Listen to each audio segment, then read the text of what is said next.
Fala, galera! Bora falar do Corinthians porque a semana foi cheia de notícias importantes, e o torcedor já tá com a cabeça no confronto contra o Sport, que promete ser daqueles jogos decisivos. Antes mesmo da bola rolar, o clima já é de expectativa, porque além de ser fora de casa, tem a questão das peças que o Dorival Júnior pode ou não utilizar, e é justamente aí que entra a principal curiosidade do torcedor: quem volta, quem continua fora e como o time deve se comportar. Na terça-feira rolou aquela reapresentação mais leve, com trabalho regenerativo, academia, posicionamento e finalizações. Mas foi na quinta-feira que o bicho pegou de verdade, porque aconteceu o primeiro treino tático com o Dorival de fato ajustando a equipe, dividindo setores, preparando jogadas e começando a mostrar o que imagina para esse duelo. Na parte ofensiva, bastante foco em cruzamentos, infiltrações e finalizações rápidas. Já na parte defensiva, atenção total para a bola aérea, especialmente em lances de bola parada, que todo mundo sabe que pode decidir jogo grande. É aquele tipo de detalhe que, se não for treinado, cobra caro lá na frente. E é claro que enquanto o time treina, a galera quer saber sobre quem tá no departamento médico. A lista ainda é longa e não tem boas novidades em relação a nomes que a torcida tanto espera. Jogadores como Memphis, Garro e Carrilho continuam sem condições de jogo, e o retorno deles deve demorar mais. São atletas que fariam diferença, mas a realidade é que o Corinthians terá que seguir sem contar com eles por enquanto. A grande dúvida mesmo é sobre Ranieri. Esse sim é um jogador que pode mudar completamente a dinâmica da equipe, principalmente na parte defensiva. Ele chegou a participar de uma parte do treino com os companheiros, mas depois fez atividades separadas, ainda em fase de transição. O problema é que lesão muscular não se resolve de um dia para o outro. Mesmo sendo um cara que se cuida muito, forte fisicamente e com genética privilegiada, esse tipo de situação exige paciência. Se ele não treinar na sexta, as chances de estar em campo caem bastante. Já se conseguir participar pelo menos de uma parte, aí aumenta a possibilidade de estar disponível, nem que seja para ficar no banco. O caso do Charles é parecido, mas o impacto da ausência dele não é tão grande quanto a do Ranieri. Isso porque o Charles acaba sendo mais uma peça de complemento de elenco, enquanto o Ranieri é considerado um verdadeiro pilar do sistema defensivo. E todo mundo sabe que jogo fora de casa contra o Sport pede um time sólido, firme lá atrás, porque o adversário costuma pressionar bastante. Do outro lado, algumas boas notícias também apareceram. O Breno Bidon retorna após cumprir suspensão, o que dá mais opções para o meio-campo. Já o Guinegão, por outro lado, vai ficar de fora justamente por estar suspenso. O José Martínez vem treinando normalmente e deve estar à disposição, assim como o lateral Hugo, que entrou contra o Fluminense e também pode aparecer novamente como alternativa. É aquela mescla de notícias boas e ruins que o torcedor já se acostumou a ver na preparação do Corinthians. O Dorival tem pela frente o desafio de montar uma equipe competitiva mesmo com tantas ausências. Existe a possibilidade dele manter o esquema com 3 zagueiros, que vinha dando certo em alguns jogos.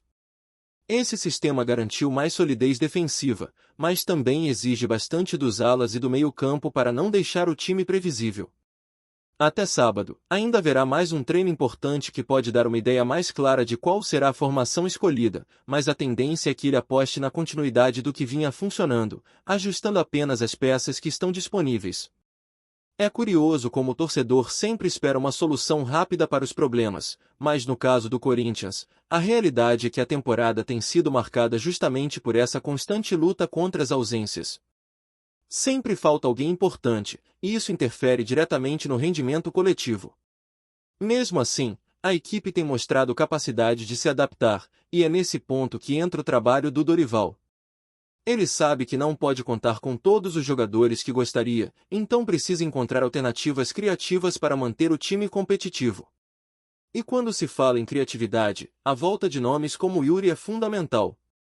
O atacante está confirmado e deve ser a referência lá na frente, ajudando a segurar a defesa adversária e buscando espaço para finalizar. Outros jovens como Mateuzinho e Matheus Bidu também devem aparecer, mostrando que essa mescla entre experiência e juventude é a saída encontrada nesse momento. No meio-campo, a ausência de alguns jogadores vai obrigar mudanças, mas nada que o Dorival não esteja preparado para ajustar. O torcedor já começa a imaginar como será esse jogo em Recife. O Sport costuma crescer quando joga diante da sua torcida, e o Corinthians precisará de equilíbrio entre defesa e ataque para buscar um bom resultado. Mais do que nunca, a parte mental vai contar bastante.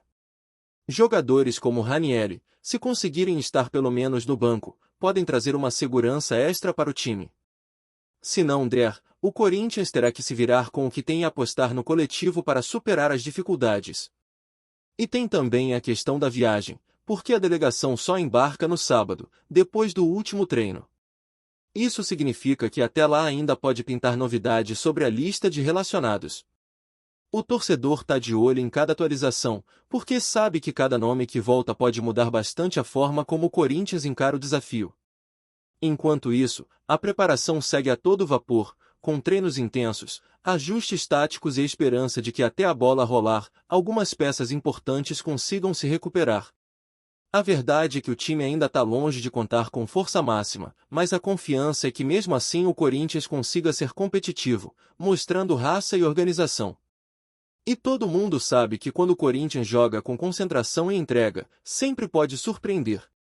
Se o torcedor do Corinthians já estava ansioso pelo próximo jogo, essa semana ficou ainda mais carregada de emoção por causa de uma notícia que mexeu com todo mundo: Renato Augusto decidiu se despedir oficialmente do futebol.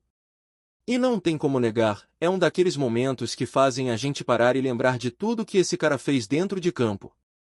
Foram anos de entrega, de genialidade e de momentos que viraram eternos para quem acompanhou sua trajetória. Não foi só ele, é verdade. O zagueiro Gil também anunciou que chegou a hora de pendurar as chuteiras. Mais de 400 partidas com a camisa do Corinthians, títulos, passagens pela seleção brasileira, uma carreira que deixou marca. Mas quando a gente fala de Renato Augusto, a sensação é diferente, porque ele carregava uma aura especial. Mesmo em fases difíceis fisicamente, sempre que estava em campo passava a impressão de que alguma coisa diferente podia acontecer. O torcedor olhava para ele e pensava: daqui pode sair a jogada que vai mudar o jogo. Renato já vinha amadurecendo essa ideia há algum tempo.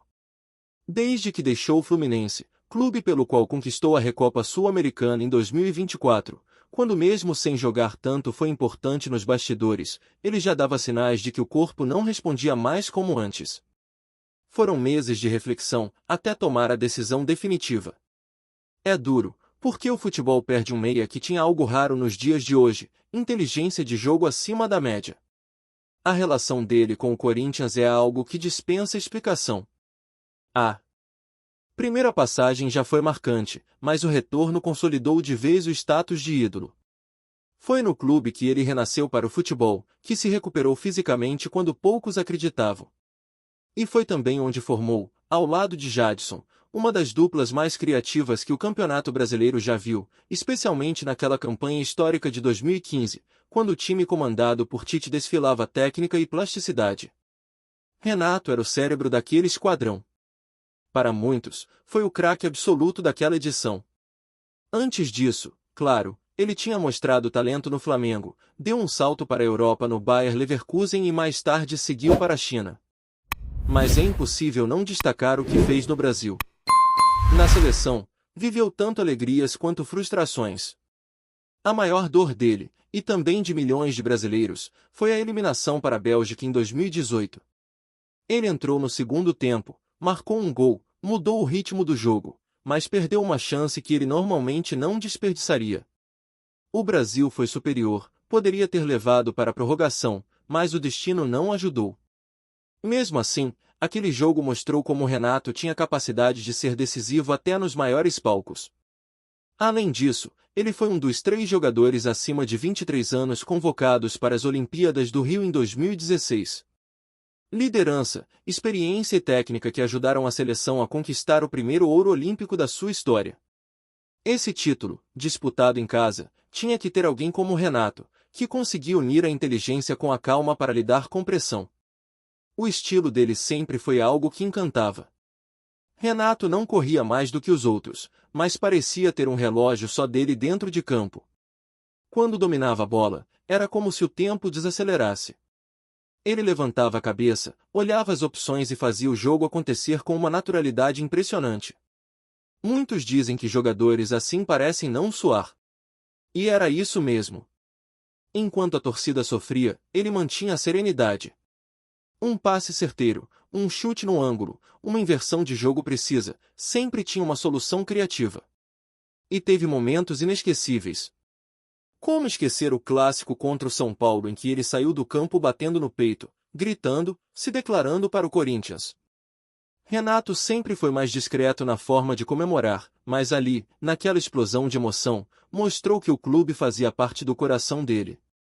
Foram inúmeras vezes em que resolveu partidas complicadas, sendo aquele jogador que transformava empate em vitória com um chute de fora da área ou uma jogada inesperada.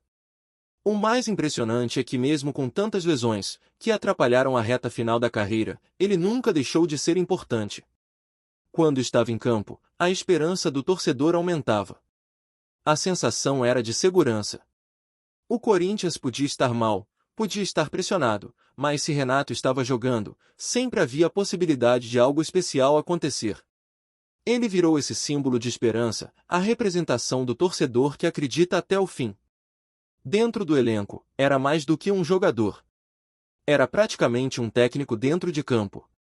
A leitura de jogo, a forma de orientar os companheiros, de ocupar espaços, de enxergar o que os outros não viam, tudo isso mostrava que ele não era apenas um atleta, mas um cara que entendia profundamente o futebol.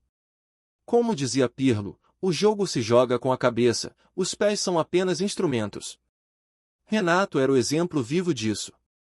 É claro que chega uma hora em que o corpo não acompanha mais. A carreira de jogador é ingrata nesse sentido. Todo craque um dia precisa aceitar que não dá mais. Renato tentou até o fim, fez de tudo para se manter competitivo, mas a realidade bateu à porta. Agora, aos 37 anos, ele entende que é hora de virar a página. Não dá para dizer que o Corinthians não sentiu essa despedida, porque todo torcedor queria vê-lo encerrar a carreira dentro do clube. Mas a gratidão é enorme, e isso ninguém tira. Fica a expectativa sobre o que vem pela frente. Renato já falou em entrevistas que ainda não decidiu se vai seguir como dirigente, treinador ou qualquer outra função no futebol. Mas pelo perfil que mostrou em campo, a dedicação, a visão diferenciada e a seriedade, é difícil imaginar que não vá ter sucesso no que escolher. Ele já estava sempre alguns passos à frente dentro das 4 linhas. Fora delas, a tendência é que seja igual. É impossível não pensar também em uma despedida à altura. O torcedor gostaria de um jogo especial, um momento em que pudesse agradecer pessoalmente por tudo que ele fez. Talvez aconteça, talvez ele prefira algo mais simples, mas não importa. Onde Renato Augusto estiver, o carinho do corintiano vai acompanhar. Porque esse cara não foi apenas um grande jogador, foi um maestro, um craque refinado, um dos mais técnicos que passaram pelo clube nas últimas décadas. Quando a notícia da aposentadoria saiu, muita gente se emocionou. É natural. A gente sabe que o futebol é feito de ciclos, mas quando um ídolo decide parar, é como se uma parte da nossa própria história também se encerrasse. E o que fica é o privilégio de ter visto esse jogador em campo, de ter vibrado com seus gols, seus passes e sua inteligência. Renato Augusto foi, sem exagero, um dos maiores que já vestiram a camisa do Corinthians. Antes de prosseguirmos, te pedimos que deixe seu like e já se inscreva no canal para não perder nenhuma novidade exclusiva do Corinthians. Continuando. O mundo do futebol paulista acordou em choque nesta terça-feira com uma notícia que parece saída diretamente de um roteiro de filme. Rafael Veiga, ídolo e um dos principais nomes do Palmeiras nos últimos anos, estaria negociando uma possível transferência para o maior rival, o Corinthians. Fontes próximas ao jogador e ao clube Alviverde confirmam que conversas discretas já estariam acontecendo, mas, até o momento, nada foi oficializado. A suposta movimentação pegou torcedores de ambos os lados de surpresa. Enquanto os palmeirenses demonstram incredulidade e indignação nas redes sociais, os corintianos já sonham com a possibilidade de ver o meio-armador vestindo a camisa alvinegra. Veiga, conhecido por sua visão de jogo, habilidade em cobranças de falta e faro de gol, se tornou peça-chave do Palmeiras, sendo responsável por momentos decisivos em campeonatos nacionais e continentais. O simples rumor de sua saída gera debates acalorados nos bastidores do futebol paulista. Ainda segundo fontes, a negociação seria tratada com extremo sigilo, justamente para evitar tumultos e especulações exageradas. Alguns analistas apostam que o interesse do Corinthians poderia ter relação com a necessidade de reforçar o setor ofensivo e buscar um jogador de qualidade comprovada, capaz de assumir responsabilidades em partidas decisivas. Por outro lado, a torcida palmeirense já manifesta preocupação, questionando se o clube teria condições de segurar uma de suas joias diante de uma proposta tentadora. Nos bastidores, comenta-se que Veiga estaria ponderando a proposta corintiana, avaliando aspectos financeiros, técnicos e até mesmo pessoais, como a relação com ex-companheiros e a pressão de atuar em um clássico eterno. A movimentação, se confirmada, mexeria profundamente com o cenário do futebol paulista, reacendendo rivalidades e criando um dos maiores burburinhos dos últimos anos.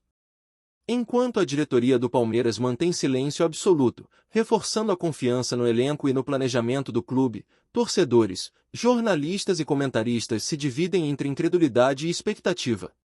Em tempos de transferência surpresa, o que era improvável parece, agora, possível. Rafael Veiga, craque do Palmeiras, pode mesmo vestir o manto alvinegro do Corinthians, provocando um choque histórico no futebol brasileiro. A bola ainda não rolou, mas o burburinho já é gigante. Apresentamos as últimas notícias do Corinthians diariamente. Inscreva-se no nosso canal e deixe o seu like para continuar recebendo informações exclusivas. Não se esqueça de compartilhar a sua opinião sobre essa notícia nos comentários, pois sua participação é crucial para o Corinthians. Até o próximo vídeo, fiel!